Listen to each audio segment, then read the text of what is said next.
Bugün Uygur halkı için özel olarak hazırlanan Kur'an Bayan Tefsir projesine yakından bakıyoruz. Peki, yıllardır sorulan o soruya gelelim. Kur'an çevirileri Uygur hayatına neden bu kadar uzak kalıyor? Sorun şu ki mevcut çevirilerin çoğu Arap tarihi ve geleneklerine odaklanmış durumda. Bu da öğretilerin Uygurlara özgü sorunlara çözüm olmasını haliyle engelliyordu. Şimdi asıl ilginç olan önerilen yeni metodoloji. Bu yaklaşım her şeyi temelden değiştiriyor. İşte bu kültürel boşluğu doldurmak için yepyeni kolektif bir çaba ortaya çıktı. Projenin adı Kur'an Bayan ve amacı çok net. Doğrudan Uygur milletine özel bir tefsir. Yani bu tek bir kişinin işi değil, çok aşamalı, topluluk odaklı bir süreç söz konusu. Unutmayın, buradaki hedef sadece akademik bir çalışma değil, bir milleti güçlendirmek. Projenin temelinde çok güçlü bir vizyon yatıyor. İnanç ve milli kimlik arasındaki o bağ. Bütün çabayı yönlendiren ana fikir de bu zaten. Uygur kimliğini silmek değil, güçlendirmek. Amaç bir çatışma yaratmak değil, evrensel ilkeleri yerel kültürle birleştirmek. Şimdi de projenin geleceğe yönelik vizyonuna bakalım. Kur'an nasıl bir rehber olabilir? Mesela halkını zulümden kurtaran Musa peygamber gibi liderlik modelleri öne çıkarılıyor. Yani bu kıssalar gerçek bir liderin sahip olması gereken özelliklerin adeta bir yol haritası. Kısacası bu tefsir, milletin zorluklarına pratik bir rehber olmayı hedefliyor. Kur'an Bayan projesi, kendi mirasına dayanan bir gelecek için işte bu sorunun cevabını arıyor. Herkese merhaba. Bugün sizlerle gerçekten çok ilginç, bir o kadar da iddialı bir projeyi konuşacağız. Kur'an'ı günümüz Uygur toplumu için yeniden yorumlamayı amaçlayan bir çaba bu. Gelin neymiş, ne değilmiş hep birlikte bakalım. Şimdi gelin işin tam kalbindeki şu soruyla başlayalım. Yüzlerce hatta binlerce yıllık kadim bir metin bugün yaşadığımız acil sorunlar karşısında bize neden bazen uzak hatta alakasız gelebilir? Aslında bu soru birazdan detaylarına ineceğimiz projenin varoluş sebebini de özetliyor. İşte bu soru bizi doğrudan Kur'an Beyan projesinin çözmek istediği asıl meseleye getiriyor. Yani mevcut Kur'an yorumlarıyla günümüz dünyası arasındaki o kopukluğa. Şöyle düşünelim, elimizdeki meal ve tefsirlerin çoğu doğal olarak Arap tarihinin ve o coğrafyanın toplumsal dinamiklerinin içinde şekillenmiş. Bu da haliyle metnin odaklandığı sorunların ve sunduğu çözümlerin başka bir zamanın ve başka bir yerin gerçekliğine göre olmasına neden oluyor. Bakın bu tablo aradaki farkı çok net ortaya koyuyor. Bir tarafta Arap tarihine odaklanmış, genellikle tek tek alimlerin yani bireylerin yaptığı çevirilerle oluşmuş bir gelenek var. Diğer taraftaysa kendine has kültürel sorunlarla, modern zamanların siyasi ve sosyal baskılarıyla boğuşan bir toplum. Ve bu toplumun artık kolektif yani işbirliğine dayalı yepyeni bir bakış açısına ihtiyacı var. Peki bu bahsettiğimiz Uygur gerçekliği tam olarak ne demek? Gelin şimdi Uygur toplumunun karşı karşıya olduğu o özgün zorluklara biraz daha yakından bakalım. Çünkü bu sadece teorik bir tartışma değil, insanların günlük hayatını doğrudan etkileyen bir durum. İşte bu alıntı aslında her şeyi özetliyor. Kur'an'ı anlamak için Arap toplumunu anlamak zorunda kaldık diyorlar ve devam ediyorlar. Bu da bizi kendimize değil, onlara uyan çözümler bulmaya zorluyor. Bu ne demek? Kendi sorunlarınızı başkasının alet çantasıyla çözmeye çalışmak gibi bir şey. İşte temel kopukluk tam da burada başlıyor. Ve burada kilit bir kavram karşımıza çıkıyor, tatbik, yani uygulama. Mesele metnin aslını değiştirmek falan değil, sakın yanlış anlaşılmasın. Mesele, o evrensel ilkelerin günümüzün sorunlarına nasıl uygulanacağını, yani nasıl tatbik edileceğini yeniden düşünmek. Bu, eskimeyen prensiplerin bugüne nasıl ışık tutacağını keşfetme yolculuğu aslında. İşte Kur'an Beyan projesi tam da bu ihtiyacı karşılamak, bu boşluğu doldurmak için ortaya çıkmış bir girişim. Amaçları topluma kendi diliyle, kendi gerçekliğiyle konuşan bir kaynak sunabilmek. Bu proje tek bir kişinin değil, kolektif bir aklın, yani bir ekibin ürünü. Farklı alanlardan uzmanlar bir araya gelmiş, hedef çok net. Hem metnin özüne sadık kalmak hem de ortaya çıkan yorumun toplumun bugünkü ihtiyaçlarına birebir cevap vermesini sağlamak. Projenin hedeflerine baktığımızda ne kadar kapsamlı olduğunu görüyoruz. Tabii ki ilk hedef orijinal metne sadık kalmak. Ama sadece bu değil. O ilkeleri alıp günümüz Uygur bağlamına uygulamak, bunu yakarken de toplumsal sorunlara çözüm üretecek bir araç ortaya koymak. Ve bütün bunların nihai amacı ne? Uygur milli ruhunu güçlendirmek. Tabii. Bu kadar iddialı bir proje, ister istemez bazı soru işaretlerini de beraberinde getiriyor. Niyet ne diye soranlar olabilir. Gelin şimdi projenin arkasındaki felsefeye, asıl niyete biraz daha yakından bakalım. Projeyi yürütenler de olası bir yanlış anlaşılmanın farkında olacaklar ki çok kritik bir soruyu kendileri ortaya atıyorlar. Bu proje bir bölünme mi yaratmayı amaçlıyor yoksa bir Arap karşıtlığı mı söz konusu? Cevapları çok net. Hayır, bu birilerine karşı olmakla ilgili değil. Bu kendin olmakla ilgili. Diyorlar ki bu otantik bir şekilde Uygur olmakla ilgili. Her millet kendi milli kimliğiyle yaşamalıdır. Yani mesele bir düşmanlık yaratmak değil, kendi kimliğini sağlam bir zemine oturtmak. Peki bu kimlik inşası için ilhamı nereden alıyorlar? Tarihten. Çok anlamlı bir modelden. Nebevi modelden. Yani Hazreti Muhammed'in o dönemde dağınık halde yaşayan Arap kabilelerini tek bir Arap kimliği altında toplayıp onlardan nasıl güçlü bir ulus inşa ettiğinden.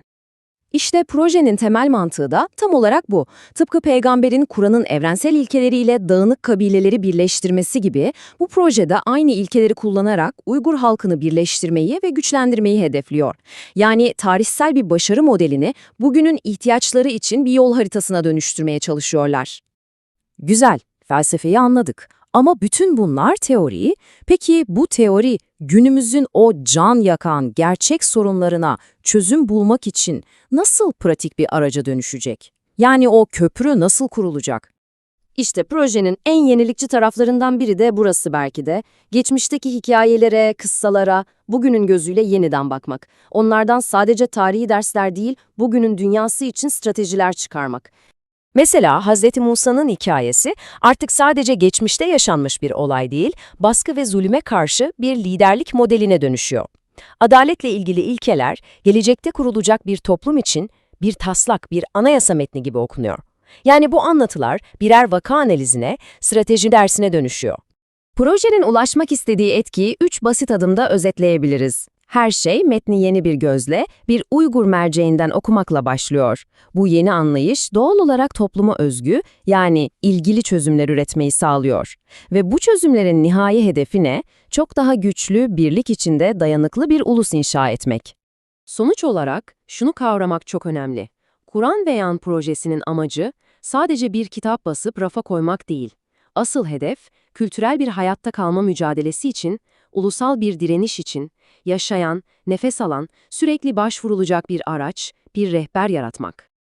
Ve tüm bu anlattıklarımız bizi şu kışkırtıcı soruyla baş başa bırakıyor.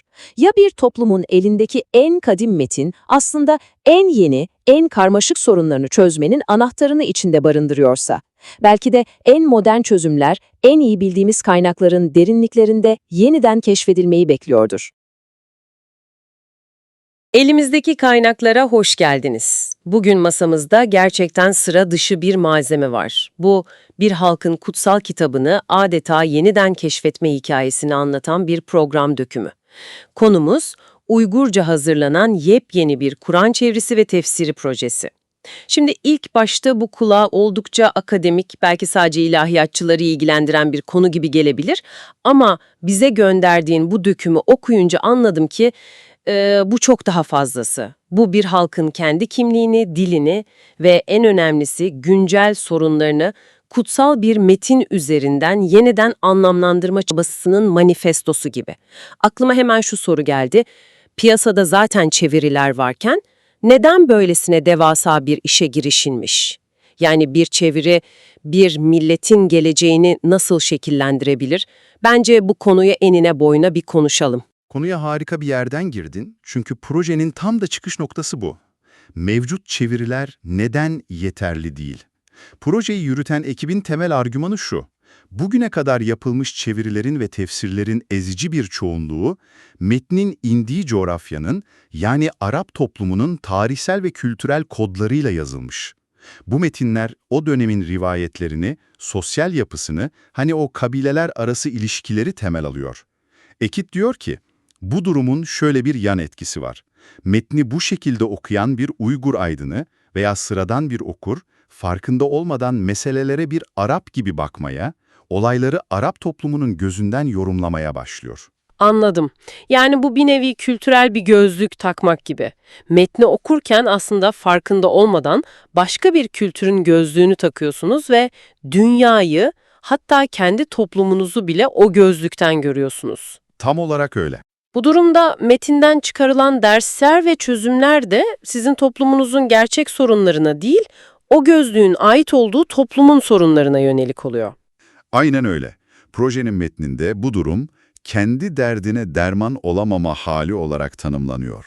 Çıkarılan hükümler, Uygur toplumunun özgün ekonomik, siyasi veya ailevi meselelerine çözüm üretmek yerine binlerce kilometre uzaktaki ve binlerce yıl önceki bir toplumun dinamiklerine odaklanıyor. İşte bu proje bu gözlüğü çıkarmayı hedefliyor. Amaç metnin aslını, yani vahyin kendisini değiştirmek değil. Asla böyle bir iddiaları yok. Amaç, o metnin yorumlandığı ve hayata geçirildiği uygulama alanını, yani tefsiri, kendi toplumsal gerçekliklerine uyarlamak. Dinleyicilerimiz için bu ayrımı netleştirelim o zaman. Burada sadece kelimesi kelimesine bir çeviriden bahsetmiyoruz, değil mi? Tefsir dediğimizde ayetlerin ardındaki derin anlamı, yorumu, tarihsel bağlamını ve en önemlisi günümüze bakan yönünü de kastediyoruz. Bu proje daha çok bu ikinci kısma odaklanıyor anladığım kadarıyla. Kesinlikle. Zaten projenin kolektif bir çaba olmasının sebebi de bu. Bize gönderdiğin dökümde altı çizilen önemli bir nokta var. Geçmişteki çeviriler genellikle tek bir alim, tek bir müfessir tarafından yapılırdı. Bu da ne kadar iyi niyetli olursa olsun o kişinin kişisel birikimi, dünya görüşü ve hatta bilgi eksiklikleriyle sınırlı kalıyordu. Bu yeni projede ise din alimlerinin yanında edebiyatçılar, tarihçiler, sosyologlar ve dil uzmanlarından oluşan geniş bir kadro var. Oo, bu çok disiplinli bir yaklaşım. Evet, edebiyatçılar metnin dilinin Uygur Türkçesinin en akıcı ve edebi haliyle sunulmasını sağlarken, sosyologlar ayetlerin toplumsal yansımalarını günümüz Uygur toplumu üzerinden analiz ediyor. Bu 360 derecelik bir yaklaşım. İşte burası gerçekten heyecan verici. Bu kolektif akıl, projenin en temel motivasyonlarından birine, yani Uygur kimliğine yapılan vurguya hizmet ediyor olmalı. Kaynakta okuduğumda beni en çok çarpan cümlelerden biri şuydu. Çok net ve doğrudan bir ifade. Sen Uygursun, Arap değilsin. Her millet kendi milli kimliği ve ruhuyla yaşamalıdır. Kutsal bir metnin tefsirine böyle bir cümleyle başlamak, projenin tonunu en başından belirleyen çok cesur bir adım. Çok cesur ve çok bilinçli bir adım. Çünkü ekip bu cümlenin bir ırkçılık veya Araplara karşı bir düşmanlık ifadesi olmadığını özellikle vurguluyor. Tam tersine bunu evrensel bir ilke olarak sunuyorlar. Diyorlar ki, her milletin, Türk'ün, Fars'ın, Alman'ın kendi özgün kimliğini ve ruhunu koruması esastır. Hatta bu noktada Hz. Muhammed'in hayatına çok ilginç bir paralellik kuruyorlar. Nedir o paralellik? Merak ettim. Şöyle ki, İslamiyet öncesi Ahab coğrafyasında birleşik bir Arap milleti bilinci yoktu. Birbirleriyle savaşan dağınık kabileler vardı. Hz. Muhammed'in yaptığı en büyük devrimlerden biri, bu dağınık kabileleri İslam potasında eriterek ortak bir Arap kimliği altında birleştirmek ve bu kimlikten bir medeniyet ve devlet inşa etmekti. Proje ekibi de buradan yola çıkarak diyor ki, bizim amacımız da dağınıklaşmış, kimlik erozyonuna uğramış Uygur halkını kendi otantik milli kimliğine ve ruhuna geri döndürmektir. Anladım. Yani din, bir milleti başka bir millete dönüştüren bir asimilasyon aracı olmamalı. Aynen öyle. Aksine bir milletin kendi karakteriyle, kendi ayakları üzerinde durmasını sağlayan bir rehber olmalı. Bu çok güçlü bir duruş. Yani bu sadece bir çeviri değil, adeta bir kültürel bağımsızlık bildirgesi. Bizim inancımız bizim dilimizle ve bizim dertlerimizle konuşmalı diyorlar. Peki bir metni bu kadar yerel bir kimlikle yorumlamak, onun evrensel mesajını zayıflatma riski taşımaz mı? Yani sadece bize özel derken, metnin bütün insanlığa ait olma iddiasından uzaklaşmış olmuyorlar mı? Bu eleştiri mutlaka akla gelecektir. Bu projenin en hassas ve bence en iyi düşündüğü noktalardan biri. Onların cevabı şu: evrensellik, tek tiplilik veya üniforma giydirmek demek değildir. Bir mesajın gerçekten evrensel olabilmesi için her kültürün kendi diliyle ve kendi gerçekliğiyle o mesajı anlayabilmesi gerekir. Mesela suyun hayat olduğu evrensel bir gerçektir. Ama bu gerçek çölde yaşayan biri için farklı, okyanus kenarında yaşayan biri için farklı, kutuplarda yaşayan biri için bambaşka anlamlar ifade eder. Çok iyi bir benzetme. Onlar da Kur'an'ın evrensel adalet, merhamet, eşitlik gibi ilkelerini alıp bu ilkelerin günümüz Uygur toplumunda ne anlama geldiğini, nasıl hayata geçirilebileceğini araştırıyorlar. Dolayısıyla yerelleştirme evrenselden kopmak değil, tam tersine evrenseli kendi toprağında köklendirmek anlamına geliyor onlar için. Bu kimlik vurgusu ve yerelleştirme çabası çok net.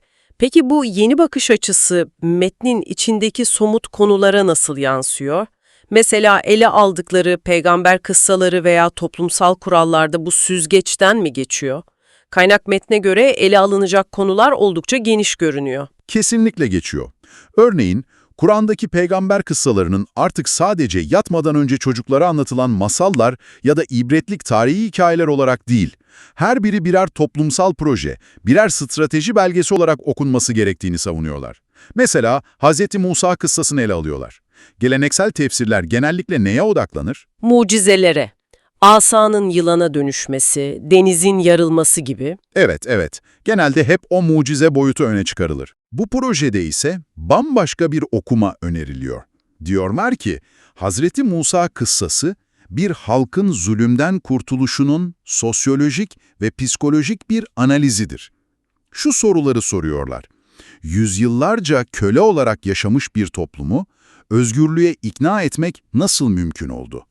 Bir lider halkına özgüvenini nasıl geri kazandırır? Vay canına. Zulüm altındayken halkın gösterdiği köle psikolojisi nedir ve bu psikoloji nasıl aşılır? Firavun'un zulüm sisteminin dayandığı temel direkler nelerdi? Gördüğün gibi kıssayı bir tarih dersi gibi değil, günümüzdeki toplumsal sorunları anlamak ve çözmek için bir laboratuvar gibi kullanıyorlar. Müthiş bir yaklaşım. Liderlik, toplumsal adalet, sivil direniş gibi temaları öne çıkarıyorlar. Dikkatimi çeken bir başka noktada Kur'an'ın indiği 1400 yıl önceki toplum yapısıyla günümüz modern toplumu arasındaki devasa farkı nasıl aşılacağı sorusu. Özellikle Mekke ve Medine dönemlerinde inen ayetler arasındaki farklara dikkat çekiliyor.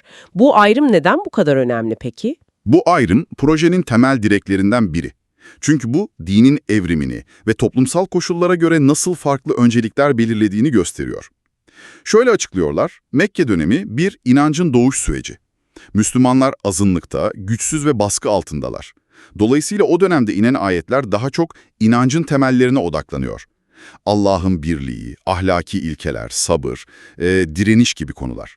Ancak Medine'ye hicretle birlikte her şey değişiyor. Artık ortada bir toplum, bir anayasa ve bir devlet yapısı var. Yani artık sadece bireysel bir inanç değil, toplumsal bir düzen kurma sorumluluğu ortaya çıkıyor.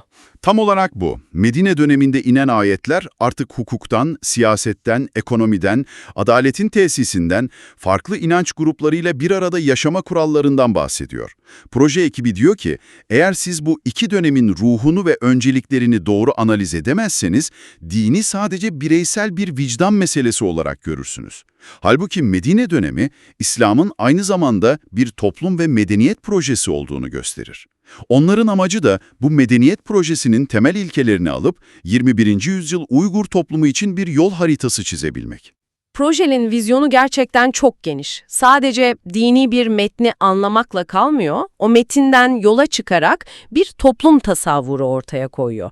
Bu tasavvurun en çarpıcı iddialarından biri de şu sanırım: İnanç, insanlar arasında bir üstünlük veya düşmanlık sebebi olamaz. Bu, günümüz dünyasında çok sık tersini gördüğümüz bir durum. Evet ve bu konuda çok net bir duruşları var. Dökümde Kur'an'a göre bir insana veya bir gruba düşman demenin tek bir meşru sebebi olduğu vurgulanıyor. O kişinin veya grubun size ve vatanınıza fiili bir saldırıda bulunması, yani bir tecavüz hali.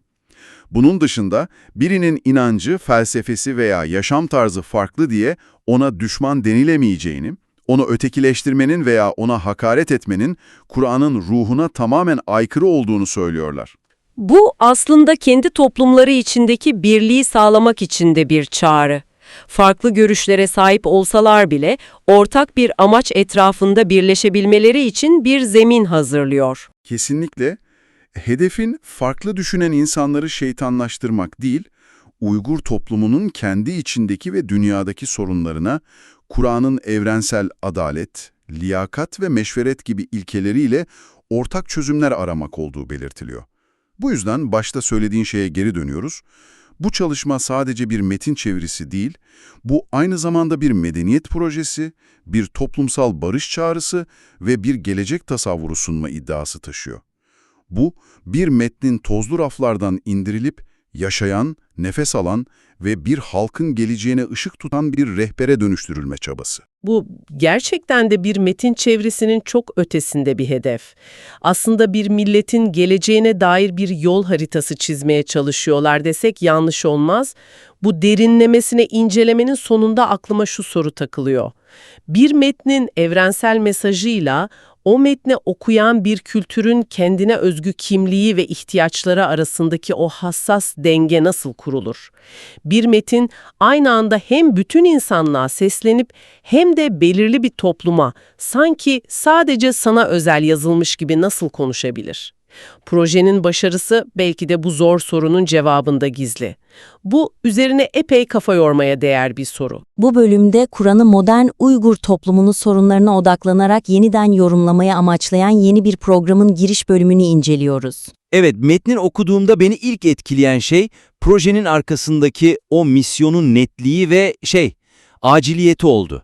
Yani geleneksel, daha Arap merkezli yorumların dışına çıkıp özellikle Uygur toplumunun bugünkü meselelerine ışık tutacak bir okuma yapma hedefi çok değerli. Kesinlikle o tutku ve samimiyet her satırda hissediliyor gerçekten. Aynı ama bu büyük ve önemli vizyonu dinleyiciye sunma biçiminde projenin gücünü daha ilk andan itibaren gösterebilecek bazı fırsatlar olduğunu düşünüyorum. Tamamen aynı fikirdeyim. Buradan istersen ilk değerlendirme noktamıza geçelim. Sunulan bu giriş bölümü, projenin heyecan verici ve geniş kapsamlı vizyonunu ortaya koyarken, odaklanmış bir başlangıç yapmak yerine, dinleyiciyi birbiriyle bağlantısı zayıf görünen çok sayıda iddialı konuyla baş başa bırakıyor. Tam olarak bu. Buradaki temel zayıflık, dinleyiciye projenin ne kadar kapsamlı olduğunu gösterme çabası var ya, Evet. işte o çaba, asıl mesajı ve en özgün vaadi gölgede bırakma riski taşıyor. Giriş bölümünde dinler tarihi, yaratılış, Uygur kimliğinin yeniden inşası, Mekki ve medeni ayetler, Devasa konular hepsi. devasa konular ve hepsi ard arda sıralanıyor. Bunların her biri kendi başına bir dönemlik üniversite dersi olabilir yani. Bu haliyle bir seriye heyecan verici bir başlangıç yapmaktan çok 20 ciltlik bir ansiklopedinin içindekiler kısmını okuyormuş hissi veriyor insana. Bu benzetme çok yerinde. Dinleyici, projenin en güçlü ve ayırt edici yanı olan o Uygur deneyimine özel bir Kur'an okuması vaadinin ne anlama geldiğini hissetmek yerine bir konu listesiyle karşılaşıyor. Evet, bir listeyle. Bu da ilk andaki o büyüyü ve merakı nasıl desem biraz zayıflatıyor. Odak noktasını netleştirmek ve dinleyiciyi anında yakalamak için daha stratejik bir yaklaşım benimsenmeli.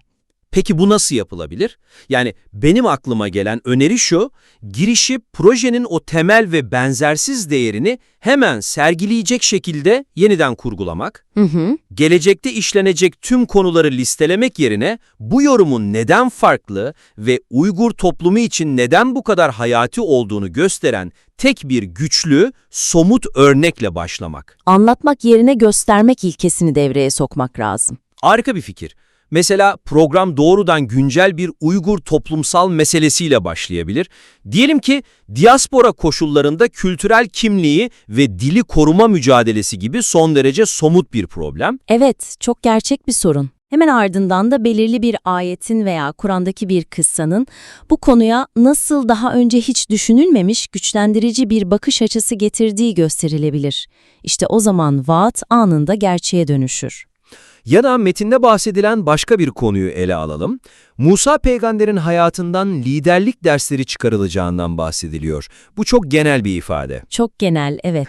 Bunun yerine giriş bölümünün bir kısmını Musa kıssasının sadece tek bir yönüne, mesela onun halkını örgütlerken yaşadığı zorlukları derinlemesine inceleyerek ve bunu doğrudan günümüz Uygur sivil toplum liderlerinin karşılaştığı sorunlara bağlayarak geçirmek çok daha etkili olurdu. Yani Yani dinleyiciye bakın binlerce yıllık bir metin bugünkü en acil sorunumuza nasıl ışık tutuyor mesajı verilmiş olurdu. Bu dinleyiciye anında bir aydınlanma anı yaşatır ve gelecek bölümler için kuru bir merak değil, somut bir beklenti oluşturur. Ve bu yaklaşım projenin sadece akademik bir çaba olmadığını, aynı zamanda yaşayan, nefes alan ve topluma hizmet eden bir araç olduğunu da kanıtlar. Bu kadar çok konuyu sıralama telaşı belki de projenin meşruiyetini kanıtlama arzusundan geliyor. Bu da beni ikinci önemli noktaya getiriyor.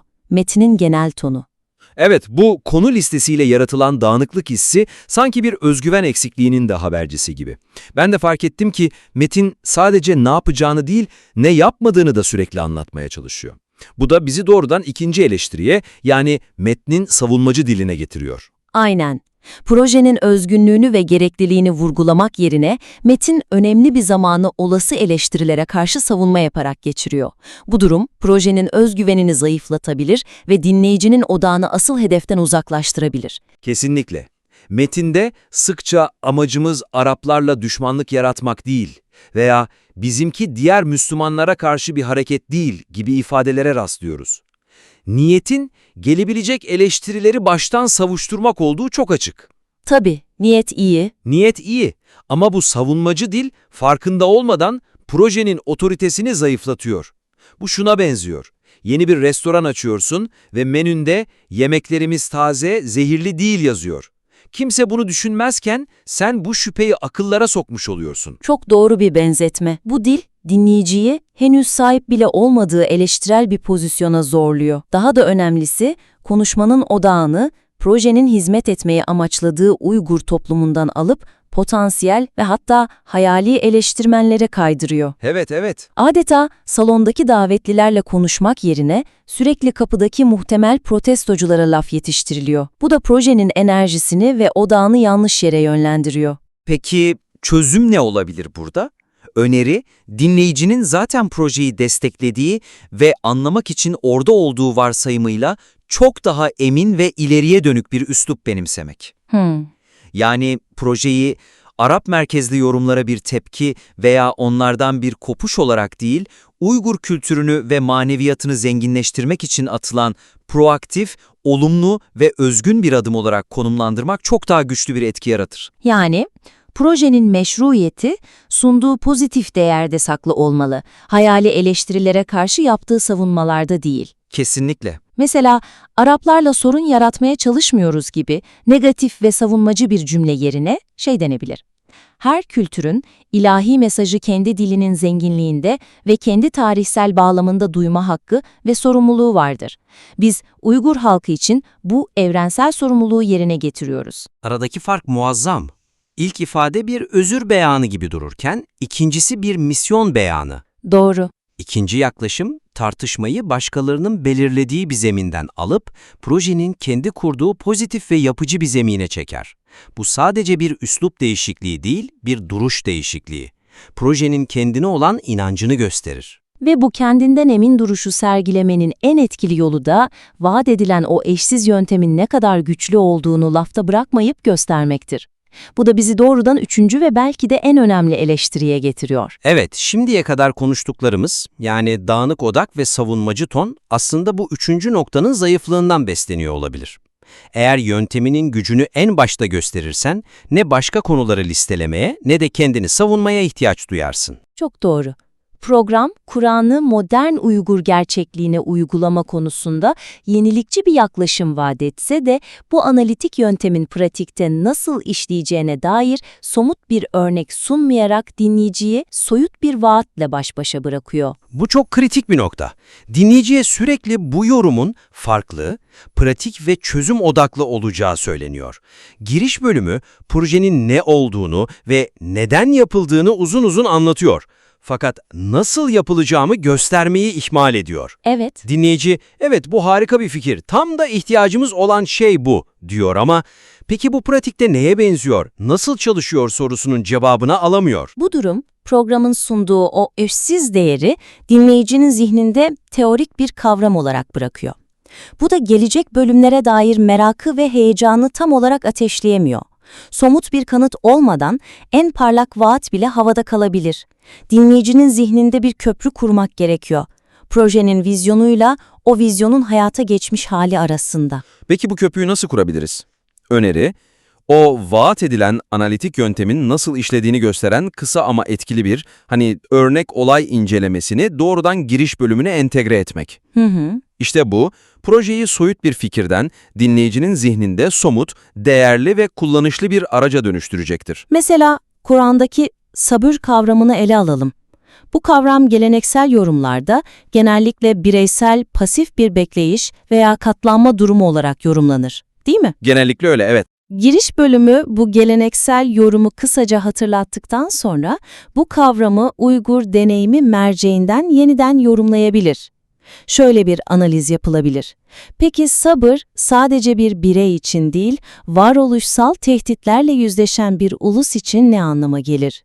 Örneğin Şura suresindeki X ayeti bu bağlamda okunduğunda pasif bir bekleyiş yerine aktif bir kültürel dayanıklılık, topluluk bağlarını güçlendirme ve kimliği yeniden inşa etme stratejisi önerir. İşte bu müthiş olurdu. Bu yaklaşım sadece vaat edilen yöntemin gücünü anında göstermekle kalmaz, aynı zamanda dinleyiciye hemen o anda kullanabileceği, onu güçlendiren ve farklı düşündüren bir perspektif sunar. Aynen. Hatta bunu bir adım öteye taşıyabiliriz. Sabır kavramını yine Kur'an'da geçen şura, yani danışma ve ortak akıl ilkesiyle birleştirebiliriz. Nasıl yani? Şöyle ki, ulusça gösterilen bu aktif sabır ancak aramızdaki şura mekanizmalarını, yani ortak karar alma ve dayanışma ağlarımızı güçlendirerek mümkün olabilir. O halde bu iki Kur'ani ilke günümüz Uygur toplumu için bir hayatta kalma ve yeniden diriliş stratejisinin temel taşlarıdır. Harika bir sentez oldu bu. Bakın, sadece iki kavramı birleştirerek ne kadar derin ve pratik bir analiz ortaya çıktı. İşte dinleyicinin duymak istediği nasılın cevabı bu. Bu, projenin entelektüel derinliğini ve pratik faydasını aynı anda sergileyen bir vitrin olurdu. Bu 3 noktayı bir araya getirdiğimizde giriş bölümünün nasıl bir dönüşüm geçirebileceği çok net bir şekilde ortaya çıkıyor gerçekten. Kesinlikle daha odaklanmış, daha özgüvenli ve en önemlisi değerini anında kanıtlayan bir başlangıç. O zaman toparlayalım. Özetle, bu son derece önemli ve değerli projenin başlangıç sunumu 3 temel alanda güçlendirilebilir. Birincisi, girişteki konu yelpazesini daraltarak ana mesaja odaklanmak, bir konu listesi sunmak yerine en çarpıcı ve özgün tek bir örnek üzerinden projenin ne vaat ettiğini göstermek. İkincisi, savunmacı bir dil yerine projenin vizyonunu kendinden emin ve olumlu bir tonda sunmak. Yani projeyi başkalarına karşı bir tepki olarak değil, Uygur toplumu için proaktif bir inşa ve zenginleştirme çabası olarak konumlandırmak. Ve üçüncüsü, vaat edilen o özgün analiz yöntemini soyut bir fikir olarak bırakmak yerine, dinleyiciye sabır ve şura örneklerinde olduğu gibi somut bir örnek olayla bu yöntemin gücünü ve pratik değerini anında göstermek. Bu öneriler hayata geçirildiğinde projenin sahip olduğu o büyük potansiyel ve derinlik dinleyiciye daha ilk andan itibaren net bir şekilde ulaşacaktır. Odaklanmış, kendinden emin ve somut bir başlangıç bu değerli yolculuk için en güçlü temeli oluşturacaktır. Bu kıymetli çalışmanın güncellenmiş halini gelecekte tekrar incelemekten büyük bir memnuniyet duyarız. The Debate'e hoş geldiniz. Bugün masaya yatıracağımız konu Kur'an gibi temel bir metnin yorumlanmasındaki o ezeli gerilimle ilgili. Tartışmamız Kur'an'ın Uygur toplumunun güncel sorunlarına çözüm bulması için yeniden çevrilmesini ve yorumlanmasını amaçlayan bir projeden yola çıkıyor. Buradan hareketle de şu temel soruyu soracağız. Kutsal bir metnin mesajı her zaman ve her kültür için geçerli, evrensel bir hakikat olarak mı anlaşılmalı? Yoksa her toplum metni kendi kültürel, siyasi ve tarihsel gerçekliği içinde mi yorumlamalıdır? Ben bu tartışmada yorumun yerel bağlama oturtulması ve metnin yaşanılan gerçekliğe hitap etmesi gerektiği fikrini savunacağım. Ben de ilahi mesajın evrenselliğinin ve metnin orijinal bağlamına sadık kalan geleneksel yorumun korunmasının neden hayati olduğunu vurgulayacağım. Bakın, benim pozisyonum aslında oldukça net. Şimdi mevcut Uygurca Kur'an çevirilerine baktığımızda ortada temel bir sorun var. Bu çeviriler neredeyse tamamen Arap toplumunun tarihine, kendi geleneklerine, rivayetlerine dayanıyor. Bu durumda doğal olarak Uygur alimlerini ve dolayısıyla bütün bir toplumu kendi sorunlarına çözüm üretmek yerine binlerce kilometre ötedeki bir coğrafyanın toplumsal çerçevesi içinde düşünmeye itiyor. Yani bizim savunduğumuz projenin amacı vahyin üzünü, metnin kendisini değiştirmek falan değil. Amaç onun yorumunu ve hayata uygulanışını Uygur toplumunun bugünkü siyasi, ekonomik ve sosyal gerçekleriyle uyumlu hale getirmek. Ve bu tek bir kişinin öznelliğine veya hatalarına terk edilemeyecek kadar önemli bir iş. O yüzden çok sayıda alimin katılımıyla kolektif bir çaba olarak düşünülüyor. Esasında bu yaklaşım yeni bir icatta değil. Farklı Arap kabilelerini tek bir Arap kimliği altında birleştirerek bir millet inşa eden Peygamber Muhammed'in modelini takip ediyor. Amacımız Uygurların Araplaşması değil, kesinlikle değil. Kur'an'ın evrensel ilkeleri temelinde kendi milli kimliklerini güçlendirmek. Tabii, yani bu pratik olma ihtiyacını ve yerel sorunlara çözüm arama gayretini anlıyorum, takdir de ediyorum. Ama bu yaklaşım beni yine de ciddi şekilde endişelendiriyor. Çünkü yorumu bu kadar yerel bir soruna bağladığınızda metnin asıl ruhunu, yani evrenselliğini kaybetme riskini nasıl önleyeceksiniz? Kur'an'ın Arapça ve belirli bir tarihsel bağlamda vahyedilmesi bir tesadüf değil, bu onun kökeni. Yorumu bu kökenlerden tamamen koparmaya çalıştığımızda metnin özgün anlamının ve otantikliğinin buharlaşması gibi bir tehlikeyle karşı karşıya kalırız. Uygur merkezli bir yorum oluşturma çabası, niyetin ne kadar iyi olursa olsun, inancın o evrensel mesajının önüne milli bir kimliği koyan, İslam'ın birleştirici ruhuna aykırı bir tür milliyetçiliğe dönüşebilir. Unutmayalım ki dinin asıl gücü, ulusal sınırları, etnik kimlikleri aşan evrensel mesajında yatar. Yorumu tek bir halkın güncel sorunlarına odaklamak, küresel Müslüman topluluğunu yani ümmeti bölme ve inancın zamanlar üstü ilkelerini zedeleme potansiyeli taşıyor. Yüzyılların birikimiyle oluşan geleneksel anlayışı bir kenara itmek, bence dini yorumlamada keyfiliğe ve parçalanmaya kapı aralamaktan başka bir sonuç doğurmaz. Peki, o zaman bir soru sorayım. Sizin önerdiğiniz o evrenselci yaklaşım, Uygurların bugün yaşadığı somut siyasi ve kültürel baskılara ne tür bir çözüm sunuyor? Soyut bir ümmet birliği, kimliği yok olma tehlikesiyle karşı karşıya olan bir halk için pratik olarak ne ifade eder? Yorumlamanın temel amacı, metni insanların gerçek dünyadaki sorunlarını çözecek canlı bir rehber haline getirmek olmalı. Arap merkezli, onların tarihi rivayetlerine ve toplumsal yapısına dayalı bir yorum, Uygurların bugünkü varoluş mücadelesine cevap veremez de. Bu proje tam da bunu hedefliyor. Kur'an ilkelerini doğrudan Uygur toplumunun meselelerine uygulayarak pratik çözümler sunmak. Kaynak materyalde de işaret edildiği gibi, peygamberlerin hayat hikayeleri bile sadece geçmişte yaşanmış tarihi anlatılar olarak değil, bir liderin milletini zulümden nasıl kurtarabileceğine dair somut dersler olarak incelenmelidir. Metin, hayattan kopuk, müzeye kaldırılmış bir obje değil, hayatın tam merkezinde yer alan bir kılavuz olmalıdır. İşte benim temel itirazım tam da burada başlıyor.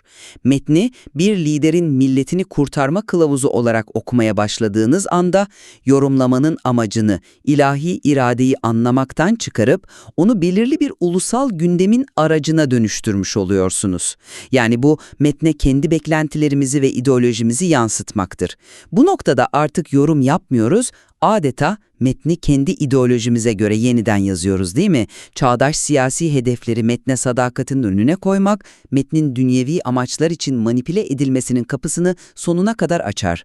Bu, kutsal metni bir amaç olmaktan çıkarıp bir araca indirgemektir. Açıkçası bu yaklaşımın İslami evrensellik yerine istemeden de olsa Uygur milliyetçiliğini önceliklendirme riski taşıdığını gerçekten göz ardı edebilir miyiz? Az bu muhakeme tarzına pek ikna olmadım çünkü bu metnin pratik değerini ve dönüştürücü gücünü yok sayıyor. Sizin manipülasyon dediğiniz şey aslında metnin hayata dokunmasıdır. Eğer metin inananlarına bir kimlik, bir duruş ve zorluklarla başa çıkma gücü vermiyorsa, O zaman ne işe yarar ki? Peygamberin hayatına tekrar dönelim. Kaynak metinde de belirtildiği gibi Peygamber Muhammed birbirleriyle savaşan dağınık kabileleri birleştirerek Araplar için bir millet inşa etmiştir. Bu, her halkın kendi kimliğini Kur'an temelinde nasıl güçlendirebileceğine dair evrensel bir modeldir.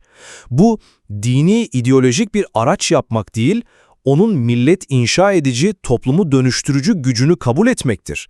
Peygamberin yaptığı şey, o günün koşullarında dağınık bir topluluğa kimlik ve birlik kazandırmaksa, bu model neden bugün başka bir topluluk için geçerli olmasın? Bir nokta, ancak ben bunu farklı bir şekilde çerçevelemek isterim. Bu modeli evrensel olarak uyguladığımızda bir sorun ortaya çıkmıyor mu? Yani peygamberin nihai hedefi dağınık kabilelerden bir Arap milleti yaratmak mıydı, yoksa tüm kabile kimliklerini, yani asabiyeti aşan bir ümmet bilincim oluşturmaktı? Çünkü bu ikisi arasında temel bir fark var.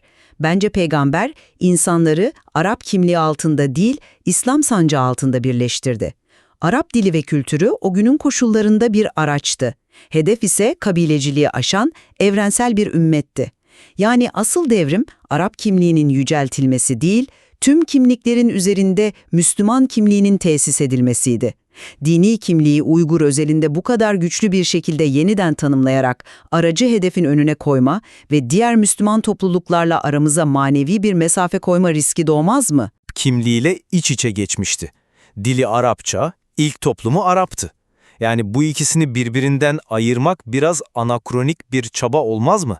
Peygamber evrensel bir mesajı belirli bir toplumun gerçekliği içinde ete kemiğe büründürdü.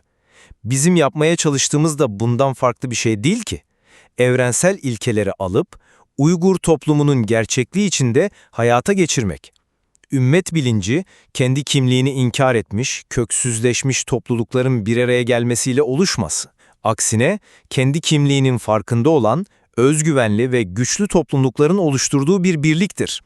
Bu proje, Araplara veya başka Müslümanlara düşmanlık yaratmayı değil, Uygur milletinin kendi özgün kimliğiyle, kendi ayakları üzerinde var olmasını sağlamayı amaçlar. Bu, ümmeti zayıflatmaz, tam tersine onu oluşturan unsurları güçlendirerek ümmeti daha sağlam bir temele oturtur. Bu argüman kağıt üzerinde ikna edici görünebilir ama pratikte işler o kadar basit değil. Biz kendi özgün kimliğimizi Kur'an temelinde inşa ediyoruz dediğinizde bunun sınırı nerede çizilecek? Hangi noktada milli kimliği güçlendirme çabası İslam'ın evrensel kardeşlik ilkesini zedeleyen bir milliyetçiliğe dönüşür? Birlik, farklılıkları İslam potasında eriterek sağlanır. Her farklılığa özel bir İslami yorum geliştirerek değil. Bu birleştirmez, aksine parçalar. Yani Türk İslamı, Arap İslamı, Endonezya İslamı gibi ayrımlar eninde sonunda ortak paydadan uzaklaşmaya ve bizim yorumumuz sizinkinden daha doğru gibi tehlikeli iddialara yol açmaz mı? Bu, ümmetin birliğine vurulmuş en büyük darbelerden biri olur. Neden böyle düşündüğünüzü anlıyorum, fakat farklı bir bakış açısı sunmak isterim. Metnin kendisi, inanç ve ibadetin kişiyi diğer insanlardan üstün kılmadığını, hatta inançsız olanlara karşı kibirli olmayı, onları hor görmeyi yasakladığını açıkça vurguluyor. Yani projenin ruhunda bir üstünlük iddiası yok. Amaç, Uygurları başkalarından ayırmak veya üstün kılmak değil, kendi ayakları üzerinde durmalarını sağlamaktır. Asıl bölünmeyi yaratan şey ne biliyor musunuz? Bir topluma, kendi kültürel gerçekliğiyle tamamen alakasız bir çerçeveyi, yani Arap kültürel ve tarihsel anlatılarını dayatmak. Bu, insanları dinden soğutur, onu yabancı ithal bir unsur olarak görmelerine neden olur. Alternatif nedir? Kendi kimliğinden, dilinden, tarihinden utanarak başka bir kültürün gölgesinde mi iman edilecek? Asıl yabancılaşma bu değil midir? Oysa topluma kendi diliyle, kendi sorunlarına odaklanarak hitap eden bir yorum, içbirliği ve manevi gücü artırır. Özgünlük, ayrılıkçılık demek değildir. Otantiklik, yani sahicilik demektir. Bu sahicilik argümanı önemli, fakat bir de madalyonun diğer yüzü var. Projeyi açıkça Arap kültüründen çıkış olarak çerçevelemek, niyetiniz ne olursa olsun, küresel Müslüman topluluğu tarafından bölücü olarak algılanma potansiyeli taşıyor. Dil, bazen niyetten daha güçlü olabilir. Biz Arap yorumunu reddediyoruz dediğiniz anda aslında yüzyıllardır İslam düşüncesini şekillendirmiş ortak bir entelektüel mirası da reddetmiş gibi görünmüyor musunuz? Geleneksel alimlerin yüzyıllardır üzerinde çalıştığı ortak evrensel ilkelere odaklanmak, her ulus için ayrı bir yorum yolu çizmekten daha güvenli ve birleştirici bir yoldur. Evet, yerel uygulamalarda, fıkıhta farklılıklar olabilir ve olmalıdır da. Ama yorumun temel çerçevesi, yani usulü evrensel kalmalı. Bu türden keskin bir kültürel ayrım, istemeden de olsa biz ve onlar anlatısını güçlendirir. Bu durum yanlış anlaşılma ve ümmet içinde daha derin bir parçalanma riskini arttırır. Ortak bir mirası toptan reddetmek yerine, o zengin mirası kendi bağlamımıza nasıl yaratıcı bir şekilde uygulayabileceğimizi düşünmek daha yapıcı olmaz mıydı? Ama biz mirası toptan reddetmiyoruz ki. Sadece o mirasın tek yorumunun Arap kültürel deneyimi olmadığını söylüyoruz. O mirası alıp kendi kültürel ve tarihsel tecrübemizin ışığında yeniden okumak istiyoruz. Bu bir reddiye değil, bir sahiplenmedir. İslam düşünce tarihi, farklı kültürlerin İslam'ı kendi özgün bakış açılarıyla nasıl zenginleştirdiğinin örnekleriyle dolu. Farsların, Türklerin, Hintlilerin, Endülüslülerin katkıları olmasaydı İslam medeniyeti bu kadar zengin olabilir miydi? Onlar da metni kendi dünyalarından okudular. Bizim yapmak istediğimizde bu tarihsel dinamiği yeniden canlandırmak. Dayatılan tek tip bir yorum aslında bu zenginliği öldüren, düşünceyi donduran bir şeydir. Orası öyle. İslam medeniyeti her zaman çok kültürlü olmuştur. Fakat o büyük alimler, Farabi'den İbn Rüşd'e, İmam Gazali'den Mevlana'ya kadar hepsi ortak bir dil, ortak kavramlar ve ortak bir metodoloji üzerinden tartıştılar. Aralarında derin ayrılıklar olsa da hepsi aynı gelenek içinde konuşuyorlardı. Sizin projenizse bu ortak gelenekten bir kopuşu ima ediyor gibi duruyor. Arap kültüründen çıkış söylemi sadece mevcut Arap toplumlarıyla değil, o ortak gelenekle de bir hesaplaşma anlamına geliyor. Benim endişem bu projenin sonunda ortaya çıkacak olan şeyin İslam geleneğinin bir parçası olarak mı görülecek yoksa ondan tamamen kopuk, senkretik yeni bir yapı mı olacağı. Bu çok ince bir çizgi. Özetle, kutsal bir metnin dönüştürücü gücünün hitap ettiği topluluğun özgün koşullarına, acılarına ve umutlarına seslenebilmesinde yattığını savunuyorum. Uygur merkezli bir Kur'an yorumu projesi, ilahi metnin ruhunu değiştirmeden, tam aksine o ruhu kendi zamanında ve mekanında canlandırarak Uygur milletinin kimliğini yeniden bulması ve kendi varoluşsal sorunlarına ilahi bir rehberlik ışığında çözüm üretmesi için hayati bir adımdır. Bu bir kopuş değil, mesajın evrensel özüne, her topluma kendi diliyle konuşma vaadine bir geri dönüştür. Bütün güncel sorunlara hitap etme ihtiyacının ne kadar meşru olduğunu ve bunun arkasındaki samimi kaygıyı anlıyorum. Ancak ulusal bir çerçeveyi Kur'an'ın evrensel ve geleneksel anlayışının önüne koymanın, mesajın zamanlar üstü ruhunu zedeleme ve ümmet içinde yeni duvarlar örme riskini taşıdığı yönündeki temel endişelerimi koruyorum. İnancın asıl gücü, farklılıkları aşarak insanlığı ortak bir paydada birleştirmesinde yatar, her farklılık için ayrı bir yol haritası çizmesinde değil. Ortak mirası zenginleştirmek başka bir şeydir, o mirastan koparak yeni bir yol inşa etmeye çalışmak başka bir şey. Bu tartışma evrensel bir mesajın yerel bir bağlamda nasıl kök salabileceği ve bu süreçteki hassas dengeyi nasıl kurmamız gerektiği konusundaki temel gerilimi bir kez daha gözler önüne seriyor. Gerçekten de öyle. Kaynak materyal, bir toplumun küresel bir inanç geleneği içinde kendi özgün sesini bulma mücadelesini ve bu sürecin barındırdığı derin ve karmaşık soruları düşünmemiz için son derece verimli bir zemin sunuyor. Çözümü basit olmayan, üzerinde düşünmeye devam etmemiz gereken bir konu.